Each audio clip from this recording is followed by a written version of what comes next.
with AOC's support. That was her prime race, and she's very anxious always to take credit for all of her achievements. Well, this was a circumstance she's been pretty quiet about. Hi there, it's WAMC News Director Ian Pickus. And on this episode of the WAMC News Podcast, we break down the New York State primary results with the head of the New York State Democratic Party, Jay Jacobs. In what could be a national bellwether, Democrats are celebrating the special election victory of Ulster County Executive Pat Ryan Tuesday in New York's 19th House District race over Dutchess County Executive Mark Molinaro. I need everyone here to leave tonight to take this energy. Remember this energy. Yeah. We answered the darkness, the divisiveness, the cynicism with hope, right. With positivity, yeah. With people power. Remember that. We are going to take that into November. Ryan will head to Washington to finish the term of now Lieutenant Governor Antonio Delgado. That was just one closely watched outcome of the rare second summer primary in New York. And joining us now for analysis is Jay Jacobs, the head of the New York State Democratic Party. Thanks for being here. Well, thanks for having me.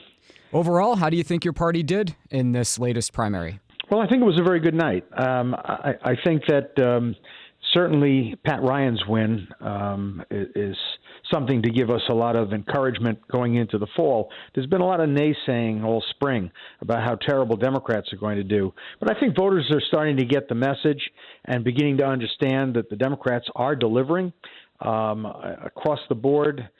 The Inflation Reduction Act, now the president's decision to forgive $10,000 in student debt.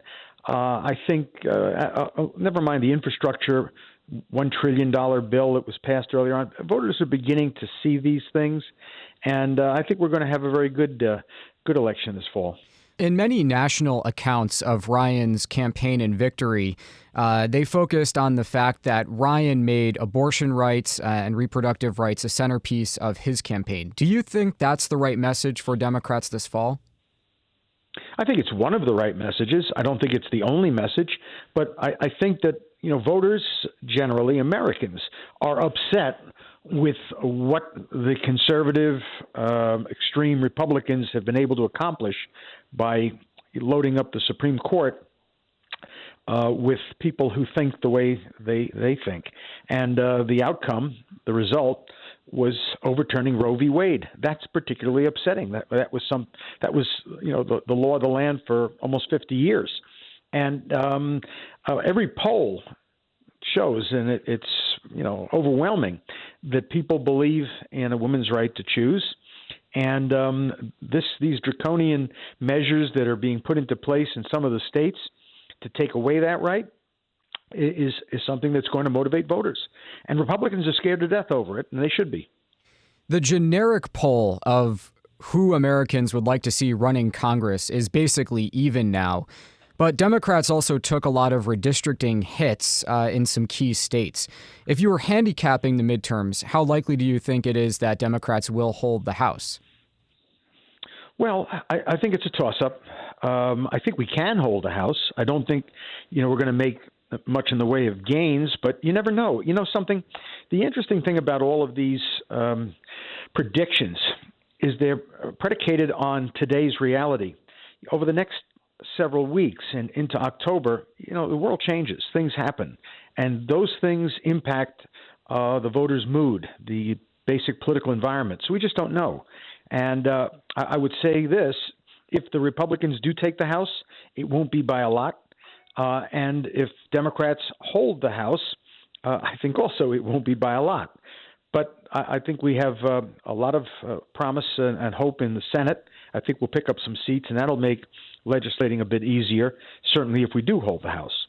Some of the programs that you've mentioned in this interview are much more popular with Americans than the current president is, Joe Biden. Do you worry about Biden's low polling and the drag it might have on Democratic candidates? Well, I think that's going to change over the next several weeks. Look, they've been doing a hit job on Joe Biden since he took office. Number one, whether he was legitimate or not, they've been questioning that, and that certainly, motivates the Republican base anyway in their dislike for Joe Biden. But the other piece of it, these nonsensical claims that he's not with it, he's too old. Look, this guy has been accomplishing so much more than recent presidents with a very slim majority in the House and equal numbers, 50-50 in the Senate. I mean, it's incredible what he's gotten done. Look, has it been smooth all the time? Has it been without its bumps? Of course not. No administration, particularly early on, is without some missteps here and there. But those being the focus is generally an unfair way of looking at it. I think the guy has done a great job, and I think the polls will ultimately reflect that. And I'm confident that going into the fall, he'll be an asset and not the liability that some people are thinking. Let me ask you for your read on some other primaries from Tuesday. Sean Patrick Maloney faced a challenge from his left, from State Senator Alessandro Biaggi. He, of course, is leading the Democrats' November midterm efforts in the House. In his victory speech, he said, basically moderates won that night in the form of his victory. Do you agree? Yeah, I do. Look, the socialists and the folks on the far left, they have their constituency where they will win, but they're in very small pockets. They're in places like New York City in specific districts, and they're going to do well there, and they always will. That's not unique. That's not new. That's not a trend. That just is what it is. But in the overwhelming swath of districts across the state, out in the suburbs, in rural areas, upstate, overwhelmingly moderates will win, because that is the overwhelming view of Democrats, never mind the general public. We tend to be moderate progressives in the Democratic Party. And that's what you're going to see in primaries. So people like Senator Biaggi, who challenged Maloney with AOC's support. That was her prime race, and she's very anxious always to take credit for all of her achievements. Well, this was a circumstance she's been pretty quiet about because they lost overwhelmingly because it's the wrong district for them. This is not their constituency. They can do well when there's low hanging fruit, and they've demonstrated that, and they're a permanent part of the political discourse in our party and in the country. And I believe it should be, because there are people who believe that way. But it's not the mainstream. And overwhelmingly, between 70 and 80% of Democrats are moderate. And that is proven primary after primary and district after district across the state and across the country. Well, are you glad that the AOC wing is a permanent part of the Democratic Party, or would you prefer that it isn't? No, you know what? I think we need lots of voices. I don't have any objection to in fact, I encourage it. I think that, look, the Democratic Party can sometimes push too or hold too tight to the status quo because it's safe. What the progressives, the folks on the far left, do for us is they keep pushing us. They keep shoving us, much like a tugboat shoves an ocean liner, into the right place. Now, we don't go all the way. If we followed them all the way, I think we'd go off a cliff. But I think they are, in a certain sense, the conscience of the party. And I respect them tremendously. I just don't agree, with how far they want to go. Now, the folks on the socialists, I think, are just, off the charts because, I just think they're just not headed in the right direction at all. But I think those that are progressive on the far left that push for universal health care and programs like that, I think they're well-intentioned. I think their motivation is good. What motivates them is good. And I'm glad that they're part of the party. I just don't think that they should be directing the party and deciding, where we go, because I don't think voters agree with, the full direction that they want to take us. Were you surprised by the margin of victory for Jerry Nadler over his longtime Manhattan colleague, Carolyn Maloney? Well, I think that was, we began to see that as we got closer to the election, people had to make a choice. And with the New York Times endorsement in particular, then some other prominent endorsements, I think it became clear. I think lots of people were very unhappy that they had to make that choice, because I think there were lots of constituents who liked Carolyn Maloney and of course, Jerry Nadler. So I think this whole redistricting situation was a mess, and it's just unfortunate that it resulted in that contest having to happen. Let me go to the North Country now. Democrat Matt Costelli, a former CIA officer, won the Democratic primary there to take on Congresswoman Elise Stefanik, and he says it's one of the most important races in the country. Do you think that a Democrat has any chance of knocking Stefanik off? Well, I would say it's a tough race. It's not an impossible race. Again, I think he's a very attractive candidate. I think his background is strong. I think that, that national security experience is something that voters who might otherwise be inclined to support Stefanik will respect and like, and they may even decide to go with. I think it all depends upon the message, the rationale that he presents to the voters in his district.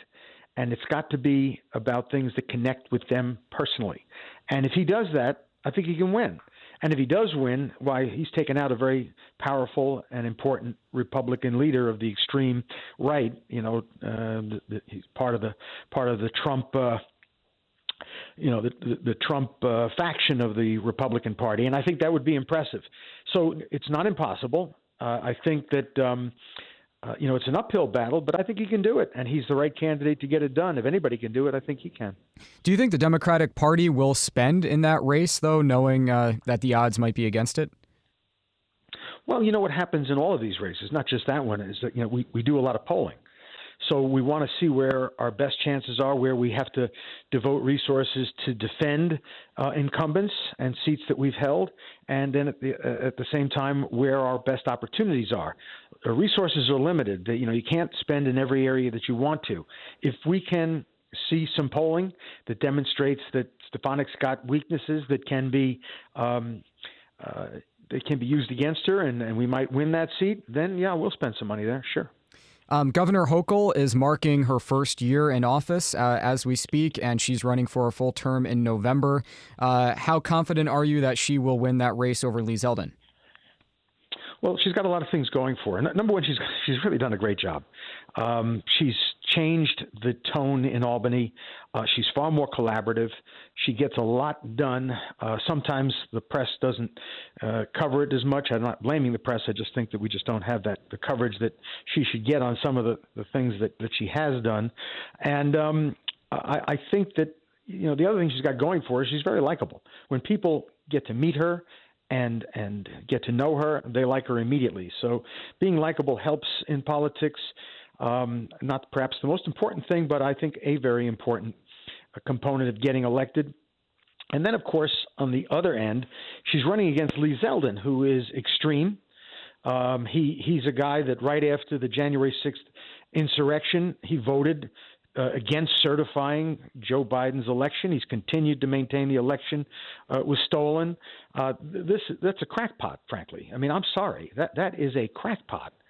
If you believe that. And I don't even think he believes it. I think he just feels that's how he can get support from other crackpots that he's looking for. That's complete nonsense that the election was stolen, and they all know it. Even Trump's people knew it, yet he stuck to that.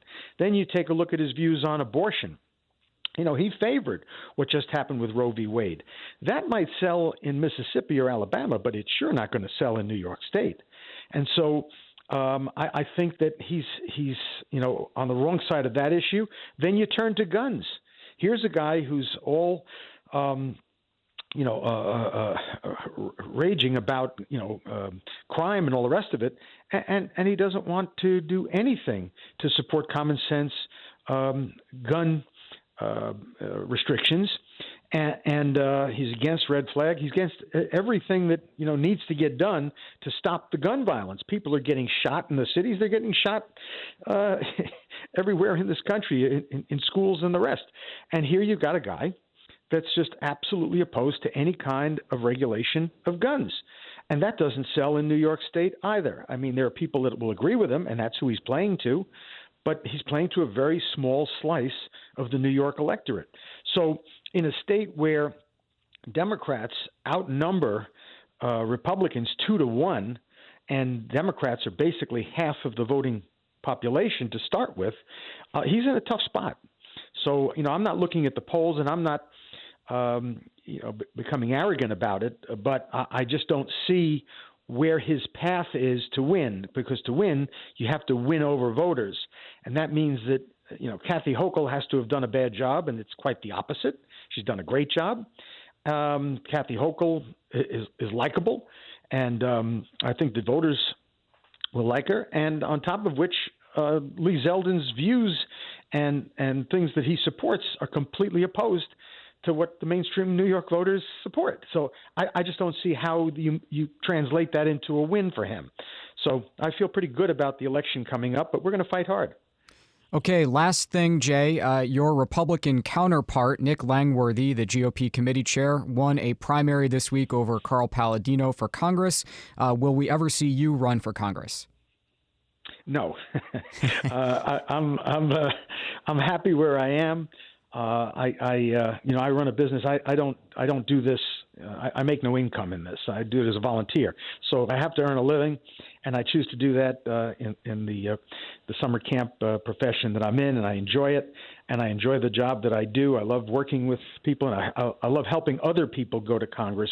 But I think that there are really qualified people in our party to do that, and I don't feel the need to do it. And I congratulate Nick Langworthy on his victory.